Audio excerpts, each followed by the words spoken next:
8 into 1 multiplexer जिसकी total 8 inputs होंगी और आउटपुट कितनी होगी, सिर्फ 1। मल्टीप्लेक्सर में नंबर ऑफ इनपुट्स होती हैं लेकिन आउटपुट सिर्फ एक ही होती है और इनको जो इनपुट्स होती हैं सिलेक्ट किया जाता है सिलेक्टर लाइंस के थ्रू। अब इसमें कितने सिलेक्टर लाइंस यूज होंगी ये देखेंगे। नंबर ऑफ इनपुट जिसे n से डिनोट किया गया है वो है 8, यानी कि i0 से i7 total 8, n is equal to है 8। अब इसमें सिलेक्टर लाइंस कितनी होंगी, m को हमने सिलेक्टर लाइन से जोड़ी है, m इज इक्वल टू है जो कि सिलेक्टर लाइंस को शो करती है, इसको 2 रेज टू पावर m भी कर सकते हैं। m को हमने कैलकुलेट करना है, m is equal to log 2 और ये बेस 2 है और पावर 8 है, इसको हम ऐसे लिख सकते हैं 2 रेज टू पावर 3, 8 को हमने लिख दिया 2 रेज टू पावर 3। अब 3 आ गया इधर, यानी कि 3 log 2 बेस है और पावर 2 है। अब जो बेस है अगर सेम बेस होता है और सेम पावर होती है तो वो 1 हो जाएगा, तो ये हो जाएगा 1, यानी 3 इंटू 1, तो m क्या हो गया 3। यहाँ पे 3 सिलेक्टर लाइंस का यूज होगा, S0, S1 और S2। अब देखते हैं कि ये कैसे कनेक्टेड कर, अब देखते हैं ये कैसे वर्क करती हैं। अब तक तो आपको मल्टीप्लेक्सर का समझ में आ ही गया होगा कि कैसे वर्क करेंगी। S0, S1, S2 3 selector lines है तो पॉसिबल कॉम्बिनेशंस कितने होंगे, 0 0 0 0 0 1 0 1 0 0 1 1 1 0 0 1 0 1 1 1 0 1 1 1, टोटल 8 पॉसिबल कॉम्बिनेशंस होंगे। 4 0 4 1 2 0 2 1 2 0 2 1 0 1 0 1 0 1 0 1, ऐसे भी लिख सकते हो आप इसे। अब अगर S0, S1 और S2 अगर तीनों जीरो हैं, ये तीनों जीरो हैं, तो I0 के साथ आउटपुट कनेक्ट होगी, यानी Y आउट I0 के साथ कनेक्ट होगा, I0 पे जो डाटा होगा वो आउटपुट पे आ जाएगा। सेम अगर 0 0 S0 1 है, यानी 0 0 1 है, S2 0 है, S1 0 है, S0 1 है, तो I1 के साथ कनेक्टेड होगा, आउटपुट क्या है I1। अगर 0 1 0 है तो क्या होगा, I2, 0 1 1 होगा तो I3, ऐसे ही I4, 1 0 1 I5, 1 1 0 I6 और 1 1 I7, तीनों 1 होंगे तो I7 के साथ कनेक्ट होगा। यानी कि अगर किसी भी पर्टिकुलर पिन के साथ जिसके साथ हमारा आउटपुट कनेक्ट होगा वो डिपेंड करेगा सिलेक्टर लाइंस पे, और जिसके साथ हमारी आउटपुट कनेक्ट होगा उसका डाटा आउटपुट पे आ जाएगा। ये होता है multiplexer 8 into 1 multiplexer. Number of lines को, सर्किट को रिड्यूस करने के लिए, वायर्स को रिड्यूस करने के लिए इसका यूज किया जाता है जो मल्टीप्लेक्सर्स होते हैं।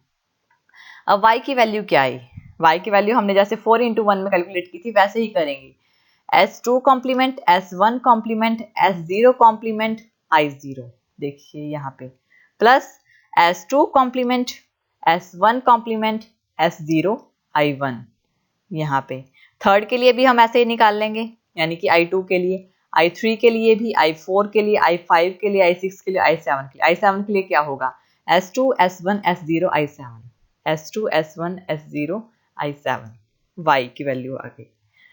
अब इससे हम क्या करेंगे, लॉजिक डायग्राम बनाएंगे। यहाँ तक तो आपको समझ में आ ही गया होगा। इसे हम बनाएंगे लॉजिक डायग्राम। 3 सिलेक्टर लाइंस हैं, S0 S1 S2, तो तीनों के साथ अलग अलग से नोट गेट लगाना पड़ेगा। S0, ये S0 यहाँ पे आएगा 0 कॉम्प्लीमेंट, ये S1 है तो यहाँ पे आएगा S1 कॉम्प्लीमेंट, ये S2 है तो यहाँ पे आएगा S2 कॉम्प्लीमेंट। सबसे पहले हम फर्स्ट के लिए देखते हैं, S2 complement, S1 complement, S0 complement I0, यानी S2 कॉम्प्लीमेंट, यहाँ पे इस लाइन पे S2 complement, S1 complement, S0 complement और I0 इसकी एंड गेट की फोर्थ इनपुट होगी। इस तरह से आउटपुट क्या आएगी, S2 complement, S1 complement, S0 complement I0। Same इसके लिए S2 complement, S1 complement, S0 और लास्ट नेक्स्ट है I1, आउटपुट आएगी हमारे पास। इस तरह से ही हम सारे सबको सेम इसी तरह से कनेक्शंस प्रोवाइड करेंगे।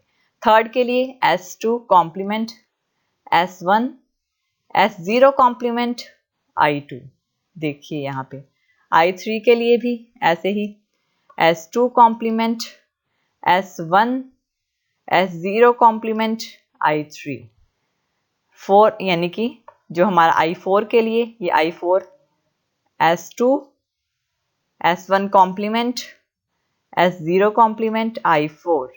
नेक्स्ट है इसके लिए भी सेम ऐसे ही सब एंड गेट से पास होंगी और सब हमारे पास इस तरह से इनपुट आ जाएगी। अब देखिए सब के बीच में जो मिन टर्म्स हैं ये हमारे पॉजिटिव साइन है, यानी कि इनसे ये जो आया है हमारे पास इसको हम पास करेंगे और गेट से, और ये इनके जो भी हमारे आउटपुट्स आई हैं इसको पास करेंगे और गेट से, और यहाँ पे हमारी आएगी आउटपुट यानी y।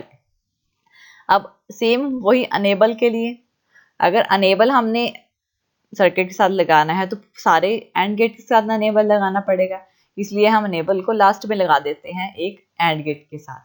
यानी कि यहाँ पे अगर अनेबल 0 होगा तो आउटपुट यहाँ पे कुछ भी हो आउटपुट 0 ही रहेगी, कोई आउटपुट नहीं आएगी। लेकिन अगर अनेबल 1 होगा तो यहाँ पे जो भी आउटपुट आएगी वो सेम यहाँ पे आ जाएगी, यानी कि y की वैल्यू अब यहाँ पे नहीं आएगी या इस साइड आएगी, यहाँ पे आएगी। सेम वही कंडीशन जो 4 into 1 में की थी। और ये है हमारा 8 into 1 मल्टीप्लेक्सर। Thank you. इस वीडियो को देखने के लिए थैंक यू। और ज़्यादा अपडेटिंग वीडियो के लिए आप हमारे चैनल लर्न एंड ग्रो पर सब्सक्राइब कर सकते हैं।